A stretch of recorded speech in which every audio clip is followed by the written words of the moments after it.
തൃശൂർ ഇരിങ്ങാലക്കുടയിൽ സ്വകാര്യ ബസ്സിന് യുവാവിന്റെ കല്ലേറ്.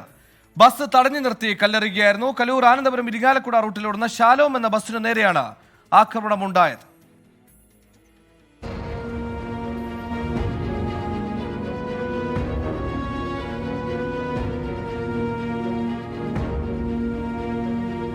ഇന്ന് ഉച്ചയ്ക്കാണ് സംഭവം. ബസ് ഇരിങ്ങാലക്കുട ക്രൈസ്റ്റ് കോളേജിന് സമീപത്ത് വെച്ച് നിർത്തിച്ചു. ബസ് നിർത്തിയതിനു ശേഷം കയ്യിൽ കരുതിയിരുന്ന കല്ലെടുത്ത് മുൻവശത്തെ ചില്ലിന് യുവാവ് എറിഞ്ഞു. തുടർന്ന് സുഹൃത്തിനോടൊപ്പം ബൈക്കിൽ കയറി രക്ഷപ്പെടുകയായിരുന്നു. കല്ലേറിൽ ബസിന്റെ മുൻവശത്തെ ചില്ല് പൂർണ്ണമായും തകർന്നു. കുട്ടികളടക്കമുള്ളവർ ബസ്സിന് മുൻവശത്തുണ്ടായിരുന്നു. യാത്രക്കാർ പരിക്കേൽക്കാതെ രക്ഷപ്പെട്ടു.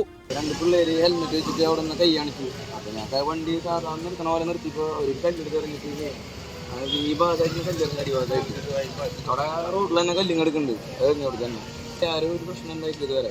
യാത്രക്കാർ ഒരുപാട് പേരുണ്ടായിരുന്നു. ആ യാത്രക്കാർ ആൾക്കാരുടെ കൊച്ചു പിള്ളേരാണ് ഇവിടെ ഇരിക്കുന്നത്. പറ്റില്ല അവർക്ക്. ബസ് ജീവനക്കാർ ഇരിങ്ങാലക്കുട പോലീസിൽ പരാതി നൽകിയിട്ടുണ്ട്. പ്രദേശത്തെ CCTV ദൃശ്യങ്ങൾ കേന്ദ്രീകരിച്ച് പോലീസ് അന്വേഷണം തുടങ്ങി.